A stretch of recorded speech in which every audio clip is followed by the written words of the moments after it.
As you guys know, I've done some videos about this Ibanez ATK here in the background, the ATK 700, which has been a great bass to play. I haven't done any recordings with it yet, but it's not the first Ibanez that I've ever owned. The first Ibanez I ever owned was this bass right here, this Proline series. It has seen better days. Yes, this is an adhesive that I had there, long story, for a good 2.5 years. This was my main bass. I didn't play anything else but this Proline series bass. Yes, I was playing speed metal stuff with it. It just has this great action to it. It just has an excellent feel. It's a great playing bass. But unfortunately, the pickups crapped out on it. And then I put these EMGs in here and they weren't the right EMGs for it and things didn't work out. 33 years ago today, I purchased this bass. My dad gave me the money that I was short to buy it and went on my merry way and joined up with my friends and bandmates at the time, and we just jammed out all day long. So much has happened since that day. 33 years, I've learned a lot. I've had a lot of great experiences and I've met so many, countless musicians along the way. I'm not going to name drop here. There will be a time and place for that later on. I'm just gonna talk about things that I learned along the way as a bassist and as a musician in general, and that I would like to share with you guys, because some of you have asked me questions and I've answered you directly, but I figured I would post this video. It's kind of like an update to the very first video I ever posted on this channel. So let's get into it. I was given a guitar when I was 10 years old. It was Christmas. This guitar was an old acoustic harmony, and let's just say it didn't really work very well for me. I just didn't take a lot of interest in it, and over the years, the action just got higher and higher and higher. I want to say, and I'm not exaggerating, that those strings, by the time I finally just chucked that guitar, those strings were easily an inch away from the fingerboard. So the action was so high, it was useless. The thing was splitting. It was a useless guitar, so I just ended up chucking it. At the age of 14, I decided I was going to get back into this guitar thing and take it seriously. From there, I started playing a lot of guitar. I started out playing a lot of hardcore, a little bit of punk, but mostly like hardcore crossing over into metal. You know, one of my favorite albums at the time when I really started taking guitar seriously was the first Danzig record. I wore that record out. I used to be able to play that record from start to finish, as well as some of the earlier Metallica stuff. I played a lot of that stuff on guitar. When I joined up with joined my first band, which was a speed slash, it was a speed metal band, pretty much speed thrash metal. This band, let's just say they had a little bit too much going on in the realm of guitar. The leader and founder of the band, he was a guitarist, and he made it very clear in the beginning. He's like, I do all the guitar stuff. I'm the lead guitarist in this band. I'm like, cool, it's your band, no problem. We're really close friends. We went to a lot of shows together. I mean, we're like brothers. We still keep in touch today. I talk to him every Christmas, as a matter of fact. But over a very short period of time, we had other guitar players come in, and their focus was more lead driven. You know, at the time, I felt a little bit outplayed by these guys, and rhythmically I was solid. At least I felt, for a 15/16-year-old, I felt like I was pretty solid rhythmically, but I wasn't a lead player. I hadn't even really gone into that realm yet. I never really went that way. I always took the path of least resistance. Now today, leads to me they seem a lot easier. But anyway, we had another band rehearsing at my friend Chris's house in his basement. They weren't there one day, and I decided, you know, because I always wanted to play the drums, and I decided after playing around the drums for a while the other guys were playing guitar, I said, I'm going to give this bass thing a try. So I picked up this guy's bass, and immediately I just fell in love with it. It just made sense to me. We didn't have a bass player. Bass players were hard to come by. So now we get back to where things all started up for me, which was Christmas Day, 1989. I got this bass, and I was in love with it. I played it all the time. I drove my parents crazy all night just fiddling with it. And at the time that I started, I was actually a pick player. So first thing I want to say to you, find the bass that works best for you and really aim to master that bass. And what I mean by that is go out and literally play fretless bass, play 5-string bass, play 6-string bass, play upright bass. I've done all this stuff. And find the bass that speaks to you the most. Now, for me, still, I have to say that even though I primarily play a fretted, there's a lot behind that. There's a lot of reasoning behind that. If it were my band, my rules all the time, bass would primarily be fretless bass. This is my main bass. That's why I still have my Padula bass, because it's the best fretless bass I have ever owned or played to this day. I have not played a better fretless bass than my Padula Buzz bass. I love it. It's a great bass. Find what works best for you and stick with it. The next thing I want to say in that realm, that kind of goes to the next thing, is don't waste your money on overpriced gear. Look around, do the research, get solid gear that works best for you, and pick that gear to start your journey. You don't have to have all this money to get started. One of my first amps was an SWR, which I got used, but I got a pretty good deal on it. But I had issues with the SWR, so I went to another SWR that was more powerful. It was twice as powerful, still had issues, and ended up going with a Fender BXR 350, I think it was, if I'm saying that correctly. But I had a Fender BXR 350.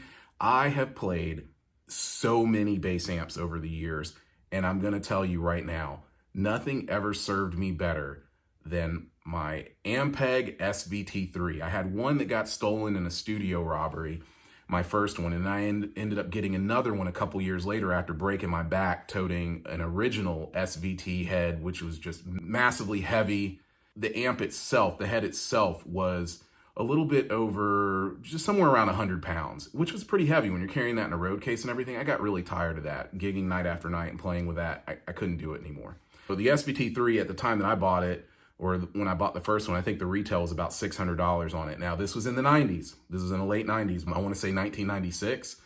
And to this day, I still have the second one, which I got in the year 2000. I got another SVT3 after that one was stolen in 97.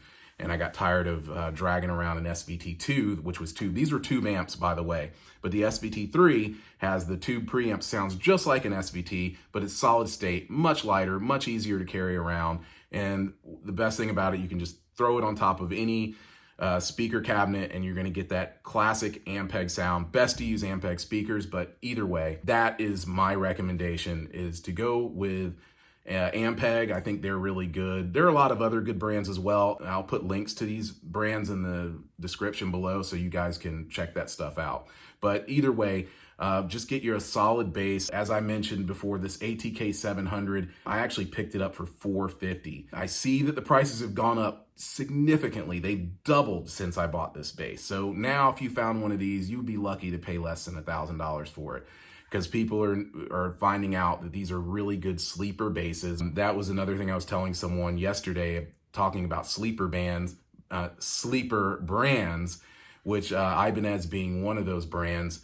G&L, Lakeland. These are brands that people aren't like necessarily screaming about, especially G&L. They're pretty solid instruments. They really are. As you know, they have ties to Leo Fender, or just get a Sterling, a Music Man Sterling, which is a budget version of the Stingray. Those are great basses, and they're much lighter than the originals. They sound pretty good, and they play great. You find a good one.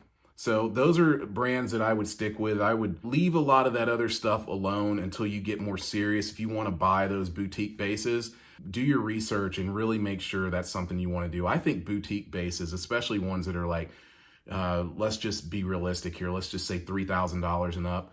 Those are for people who, you've got money to burn and you really want to play a bass that's super quality. I get it. But there will be time for that and you can get to that point. But starting out, get something that's solid, it's going to be reliable. Get you a Squire or something. But don't go too far and like freak yourself out by blowing a bunch of money on gear. I learned this lesson the hard way, and not only with gear, but with even recording gear. I always spent money on stuff that I really, truly didn't need. Anyway, moving on. As I started playing bass, I never really carried that jealousy thing when it came to musicianship. If you're out there, it's good to embrace other musicians, especially musicians who are better than you are. You should never, or even if they're on the same playing field with you, you shouldn't look at them as your enemy. Look at them as your friend. Be comrades with them. one guy in particular, and I will name drop this guy because I think everyone should check him out. He was really good to me when I was coming up playing bass. His name is Adam Nitti. He's got his own channel. This guy is he's a phenomenal bass player. He's really, really, really good. He was really good to me, and he kind of mentored me very briefly in a way and guided me to his teacher. Unfortunately, things did not work out. We did not see eye to eye.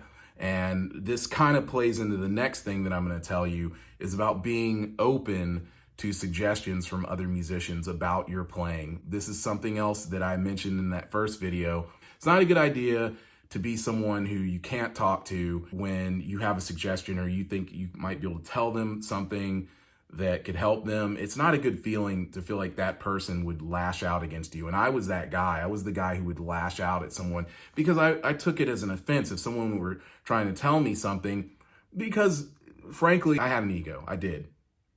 And I know it doesn't sound right, doesn't match up. You know, I embraced my fellow bassist, but I still had an ego. And I still would compete with them to some degree, but I didn't compete to the point to where I disliked them or made them feel uncomfortable, if that makes any sense. Listening to what other people have to say to you can help you a lot. I've had other musicians and bands give me pointers on a song where maybe I'm stuck and I'm in the studio and we're on the clock and we've got to get this stuff done. And I've had guys say, you know what, why don't you try that here? You know, or I've had drummers say, do this right here. It's going to match up with my drums better. You know, because it's really easy to start getting too deep into your own head and it starts to really mess you up and psych you out.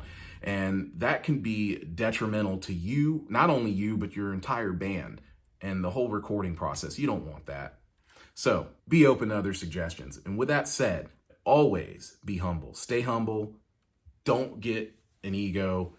Don't shut yourself out. Don't keep yourself from blossoming as a musician. Believe me, you will be glad that you did. I'm very grateful to all the musicians who have played with me over the years and shared their knowledge with me. I'm eternally grateful for that. When you go to write songs or play with other people, collaborate, it's very important that you really know what you're doing. Knowing theory, I wish I knew it completely. I don't. I have some idea, but I don't have a full grasp on it. I know if I did, I think I would be so much better and way further along as a musician. So I just want to mention that. Protect your ears. This is something else that I didn't do. I have a good bit of hearing damage from playing super loud over the years, going to other shows, standing right next to the speakers while bands like Testament were playing. I really beat my ears up really bad. Don't worry about how you look. Just wear your earplugs. Protect your assets. You're not going to be like a pro skater and follow your music career because you're going to break bones. You're going to hurt yourself. You're going to injure yourself. That was why I gave up skating and stuck with this, because I didn't want to hurt myself. Well, it's the same thing with your ears. I would be a lot better off if I would have worn earplugs so like hundreds and hundreds of times that I didn't, and just totally ragged my ears out because the show was too loud or I was playing with other musicians who were playing way too loud. So protect your ears. That's very important. Last but not least, this one last thing. If you love music and you want to have a future in music and you want to play it, just know this. Right now, the sky's the limit. You can do this. Seriously, if you have it in you and you love it, never, ever give up. Because that is one common thing I can tell you about every musician I have met along the way or played with or people I have worked with in the business. One thing that all of those people had in common is they never, ever gave up. They kept their eye on it. I can't say the same for myself, but these people who are successful that I've known over the years and still know, they never, ever gave up. So never give up. Always stick with it. Keep on playing, keep grinding, keep working at it. You want to be in this world, you want to do this full time, you want to spend your life doing what you love and following your passion and your dreams, just never give up, no matter what it is. Just don't give up. I guarantee you, I promise you, you will make it. That's it. I want to wish all of you a Merry Christmas once again, to those of you who celebrate. And also wish all of you a Happy New Year or Happy 2023. I hope it goes well for all of you.